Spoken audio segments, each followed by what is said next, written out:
Hey, what's up, everybody? My name is Perez, and welcome to this three-part series where I'll walk you guys through how I build Ableton sets, how I bring in songs from multi-tracks and put a live set template on it, and then how I put it into a bigger set list for Sunday morning worship service.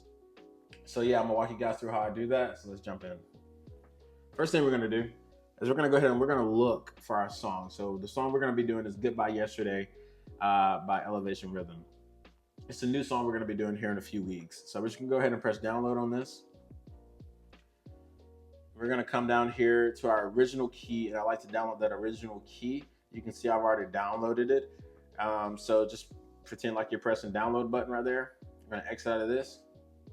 Then we're going to go to our downloads, and you can see that I have Goodbye Yesterday right here in my downloads. So we're going to click on that.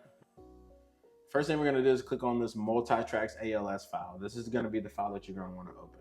It's going to have all the samples and everything in it that you need. So once that opens, we're going to go ahead and walk through the little process here. Yes. Boom. Perfect. All right, cool. So you can see everything opened up in here. We have our click track here. We have our guide. We have our drums. We have our guitars. We have our keys, pianos. We have our background vocals and choir. So first thing I like to do at the very beginning, I like to go ahead and drag this live set template in here and over here. So I go to my favorites, and then I'll just go over here and drag that to the very top of my set list. And once you see this little white line over here above your first track, you can just go ahead and drop that. Boom. Let's click out of this. Now what I like to do is I like to go ahead and we're not going to keep their click. We're not going to keep their click. We like to use our own click. So we're going to go ahead and move this guide up to our guide track. Perfect. Just going to delete that. And then we'll go ahead and delete their track. Perfect. All right, next thing we're gonna do is you can see at the very top up here in the title, this song is at 150 BPM. So what we're gonna do is we're gonna go ahead and press tab. We're gonna come over here to our BPM. I'm just gonna drag this down just to make sure I have it, and I'm gonna hold that. And then I'm gonna press tab one more time, and then I'm gonna drag that over to our tempo section. All right, cool. Now that's it, I'm gonna zoom in a hair. Then we're gonna double click this. We're gonna come down here to where it says BPM, down at the bottom left corner. We're gonna go down where it says BPM. You can see it says 55 BPM, and our tempo is 150 BPM. So we're gonna go ahead and change that real quick, 150. Perfect. All right, the next thing we're gonna do, this is an important step. We're gonna go ahead and press follow right here where it says follow. We're gonna go ahead and click that real quick. Perfect. Now that we have that, we don't need to unwarp it or anything. Just leave that as is, and all you need to do is just make it where it says lead. All right, and now that says lead, what that's gonna do, this is gonna be the main tempo for this song. So you'll see later on we sort into our big set list. Each song has their own lead BPM, and so when we go ahead and we press song 1 or song 2, the tempo automatically changes in that set list. So yeah, so now what we're gonna do is we're gonna expand this the whole length of the song.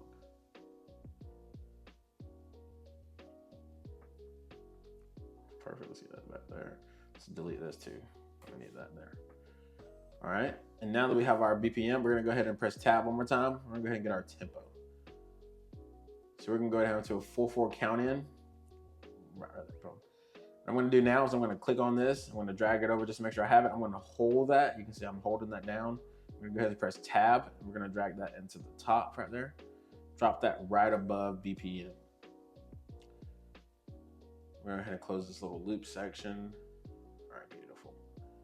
All right, what I like to do here is now I'm just gonna change this count in to match the count in that came with this track. This is an extra step that I like to take just because I like to keep our count in our click track. So yeah, this is an extra step. Let's go and list that real quick. 1, 2, 3, 4. Intro 2, 3, 4. Perfect. So let's turn on our headphones button right here. Boom. 2, 3, 4.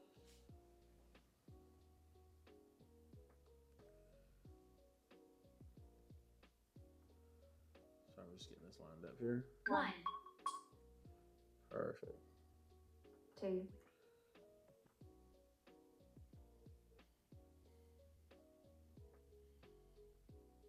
1.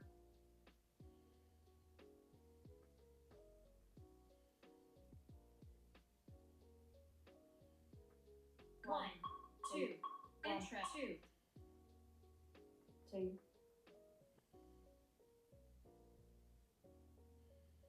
3, 5, 4, 1, 2, intro 2, 3, 4. Perfect. All right, now we have that click track in.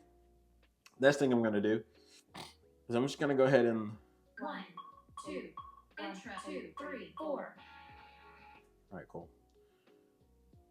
Now we need to do, if you need to press tab, then we'll go over here and grab our 4/4 click. We're gonna move that over again. I like to just move it over always just to make sure I have it. I'm gonna hold that, press tab one more time. I'm gonna drag that right next to this count in. We're just gonna make that the length of the song.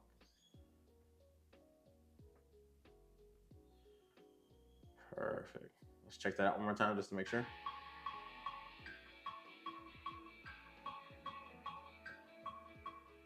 Perfect.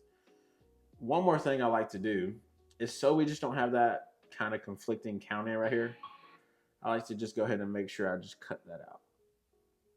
Now what I will do is leave intro. I will leave the intro section in. It's just an extra step. So let's check that out one more time just to make sure we got it right. 1, 2, 1, 2, 3. Looks like we cut some of that intro off. So let's go ahead and fix that real quick. Intro. Perfect. All right, one more time. 1, 2, intro 2, 3, 4. Perfect. All right, now that we have our click, we have our guide set. Next thing we're gonna do is we're gonna move on to warping our tracks, and then we're gonna go ahead and put those in groups to make those a little bit easier and make our whole kind of setup a little cleaner here. So now what we're gonna do is we're gonna go down here. We're gonna go ahead and click on this first part. We're gonna click on drums. We'll scroll to the bottom. We're gonna press shift, and then we're gonna click on our last track, which is choir here. So next thing I'm gonna do is come over here and I'm gonna just press warp. Perfect. That's gonna move all those tracks to that 150 BPM time. Now that we have that, what I'm gonna do is first thing I'm gonna do is come over here and click on drums. And then I'm just gonna press shift and I'm gonna select down to our synth effects.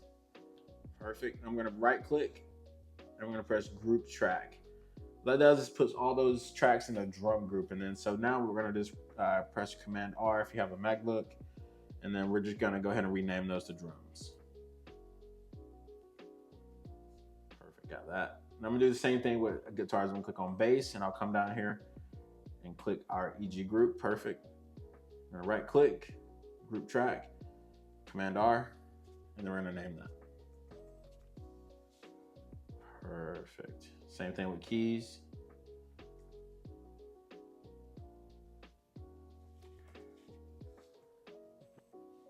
Perfect. Same thing with vocals.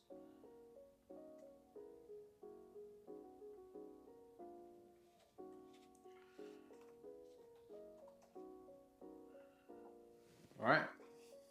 Now that we have those tracks grouped, next thing we need to do is we need to go ahead. Everything is done there. Perfect. We should need to go ahead in here and we're going to fill in some of these other sections. The next thing I like to do is go over here and create my stop track. What a stop track does is wherever you have the song in the set list, you can take the stop track out or you can keep it in. I like to go ahead and build it into the song that way we always have it. This is going to help it. Let's just say this is a first song and we want to do welcome after this song. We can either stop it or we can take it into a loop section. So I always like to have the stop track in. We can always take it out later in a bigger set. All right, now that we have everything done, we have our click and track and guide. Perfect. That's all set up. Everything is warped to the same time. We have our groups made. What we're going to do now is create a stop track. So this will be a little side lesson. So we're going to move our loop section out right there at the top. And then we're just going to click right there in that section right there. We'll scroll down to C-2.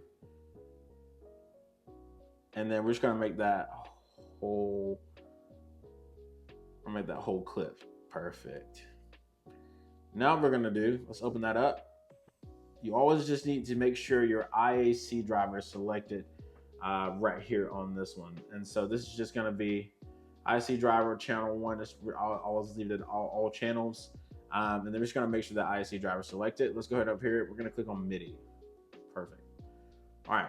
Now that we have that, what we're gonna do here is we're gonna click back a few little steps before this ending here. So, and we're gonna click the stop track.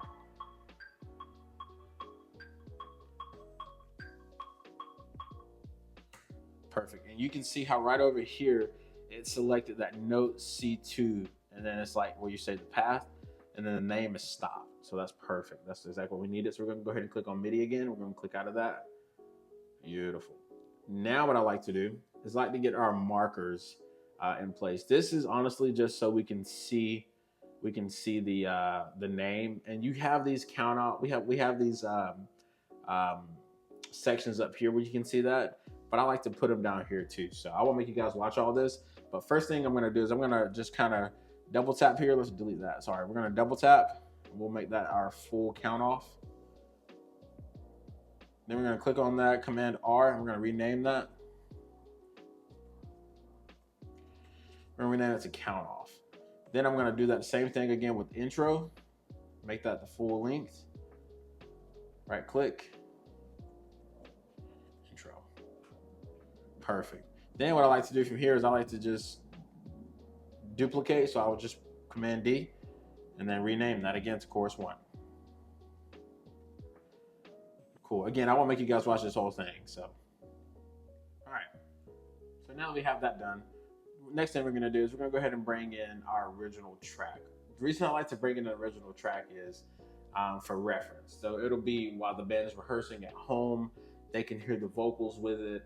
And I'll also upload a version where there's no original track. So then if it's a vocalist, they can still sing on top of that, hear the key and all that stuff.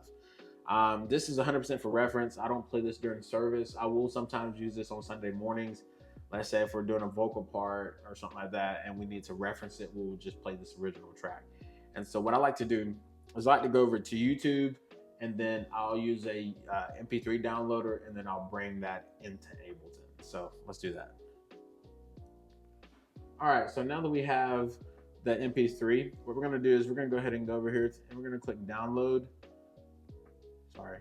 We're gonna go over here and click Ableton, click our finder, we'll go to downloads, and then we'll just find that MP3 track, Goodbye Yesterday, perfect. And I'm gonna drag that up into this live set. And we'll just drop that there. I'm gonna let that load. Cool. Now what I'm gonna do is we're just gonna open this up. First thing we're gonna do is we're gonna warp it.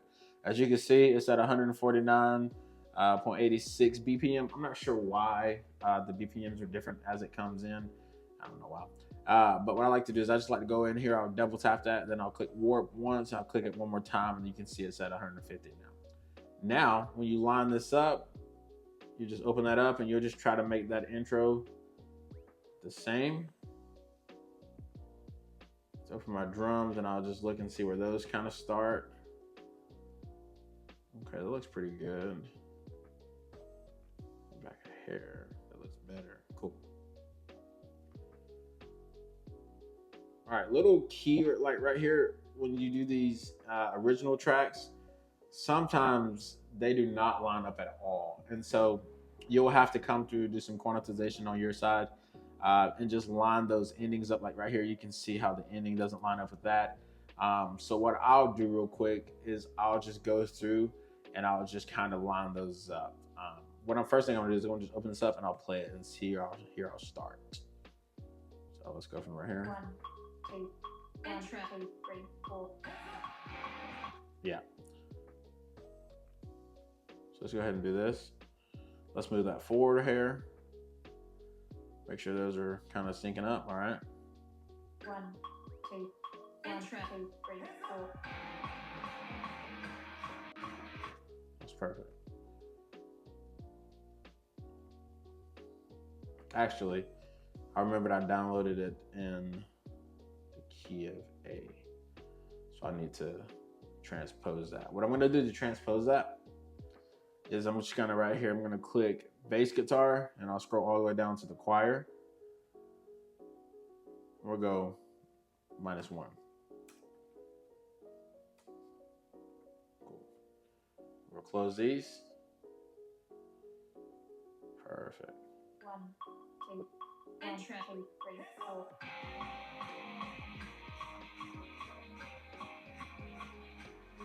Perfect.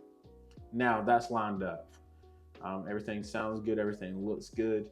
And then that's it. That's pretty much it. That's how we build a song from scratch. I like to leave these little markers in, mostly because we just started using a MIDI controller to kind of have some more flexibility in our set list. And so I'll map that over here to these next marker buttons or previous marker buttons. And then that really helps us if our pastor comes on stage. He's like, let's sing that chorus again.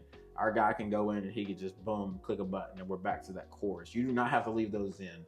You can take those out. I've seen some people add some little MIDI cues down here to the bridges and stuff, or to the their markers that they've created in their tracks.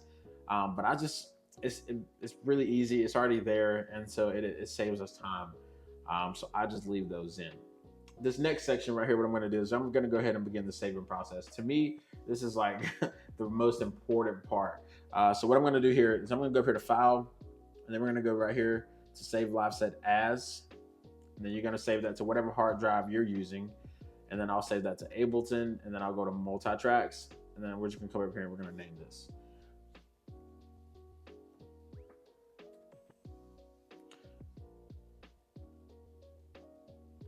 What I like to do is I like to do the name of the song, then I'll do the key of the song. So we'll go A flat, then I'll just do another, and then I'll do 150 BPM. Perfect. And then I'll save that. All right, now that's saved. My next thing I'm gonna do is I'm gonna go over here to File, then I'll do Collect All and Save, then I'll do OK. And we're just gonna let that do its thing for a second here. All right, now that's good. We're gonna do that one more time. I really like to do this 2 or 3 times. I don't know why. I don't know if it makes any difference, but I like to save it just to check. One more time for funsies. And then what I'm gonna do is, earlier I talked about the MP3 file. We're gonna go ahead and download that. So I'm gonna go to File, and I'm gonna go to Export Audio and Video, and then we'll go down here. We'll make sure MP3 encode is on. Then we'll go to Export. Goodbye yesterday. I like to send this to my desktop. Perfect. And then we'll let that convert.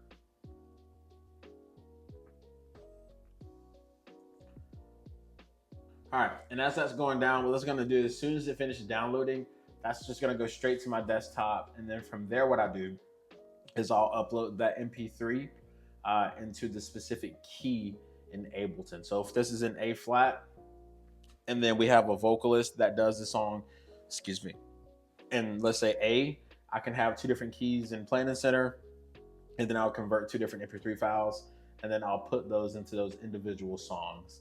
And so, yeah, that right there is how we build an Ableton set. That's how we build a song in from Multi-Tracks. We put our live set template on it, and that's how we do it here at Orbit. If you guys have any questions, again, put them in the comments. Let me know if you have any questions. As I always say, this isn't the only way to do it. It's not the perfect way to do it, but it's what worked for us in our context. So again, thank you guys so much for watching, and we'll see you in part 2.